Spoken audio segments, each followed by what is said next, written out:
Hey guys, Big Herb Dragons here with you today, and today I'm starting something new on the channel. Today I actually wanted to start a series where I just go over how to do stop motion, and yeah, so today I'm going over how to use Stop Motion Studio Pro. Alright, so first things first, open up Stop Motion Studio Pro. When you get into the app, you're going to see your project screen and your home page. This is where you can see all of your previous projects and also where you can start on a new project.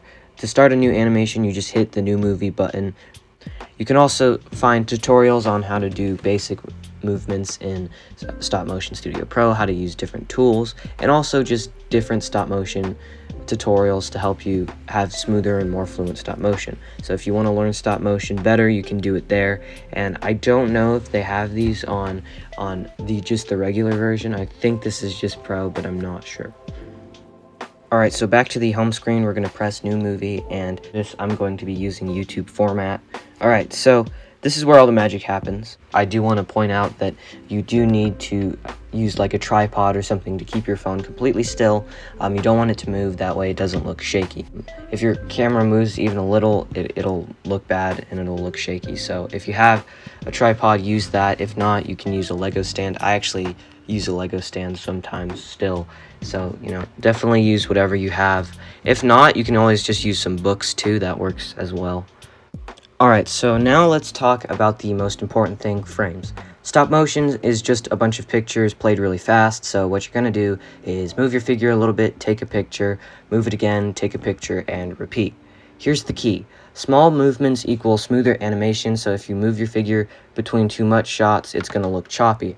However, if you want your stop motion to look faster, you want to move your figure more, and so when you're filming a punch, you start slow, and then you move it faster, and then you end slow, and that simulates inertia and speed. So the more movement you have between frames, the faster it's going to go. You can see me emulating that here as, we're in the middle of the punch now, and so we want it to go faster.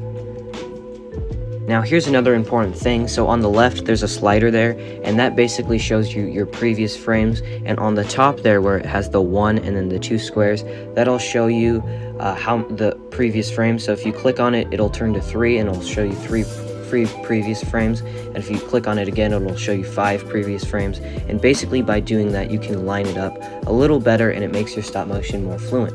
Also, if you were to bump your camera, it also helps if you want to realign your figure instead of starting over, which is really helpful. Another quick tip for beginners is using the grid feature. Basically, it splits up your camera into the rule of thirds, which basically allows you to center your fights and your stop motion going on so people can see what's going on and it looks better visually and cinematically. Alright, so coming back to the main screen here, we can see all of our frames, and if we wanted to delete something, we could.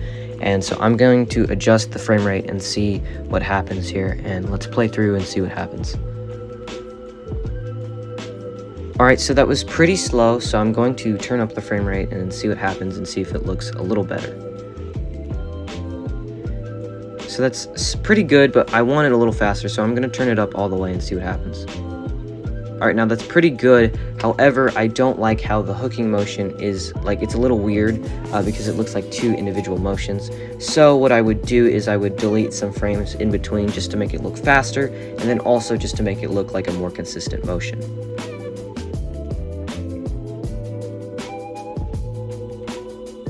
Alright, so now let's see how it looks. And that's pretty good. That's a pretty good hook. It's not perfect, but it's pretty good, and it's a pretty good example. Alright, so that's pretty good, but the only thing that I would say is I'd probably add a little bit more core motion and hip motion into it, so that way it looks like a better hook, and I think that's something that I could do differently in this particular stop motion. Now, one thing I would also like to say is always start with Lego figures when you animate, because Lego figures are easier to animate because their motions are simpler. So that's something that I would say. I started with 7-inch figures, and that was kind of a nightmare. 7-inch figures are very heavy, and so it can be difficult to stop motion. Now, can you animate with them? Yes. Is it impossible? No. But it is definitely much more difficult because they are bigger figures. But if you did want to start big, I would definitely recommend 6-inch figures because they are usually lighter. Alright, so if you want to share your stop motions, you can just click and hold it, and it'll reveal a couple things. One, you can play it, you can duplicate it, share it, or export it, and you can also rename it too. And right now, let's actually watch it here. And yeah, that's our hook punch. So yeah, that's going to be it for today's video. I hope you guys like this one. This was kind of a quick one, but I definitely want to do more of this. So if you guys like the tutorials and you want me to keep continuing the series, I will definitely do. Just like the video. And yeah, don't forget to like and subscribe, and I will see you guys next time. Bye-bye.